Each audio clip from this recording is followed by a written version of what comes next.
Hello and welcome to this video. I will show with you step by step how to log in PowerSchool online. If you want to log in online, follow me in this video. Go to Google, search for PowerSchool. This is the keyword. Click the first website. Choose this option, login option, as you can see here. After click login, you will see this page. So all you have to do, click login and then click this one for customer. You will redirect it to a login page. You have different option login steps. If you have a student portal, click student portal and then follow these simple steps and then click sign in from the top right corner.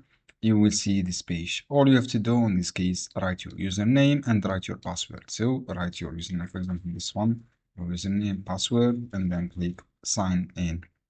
And this is how you can do basically sign in. I hope this guide helpful for your friends. Don't forget give like and give share this video for more content and see you on other videos soon.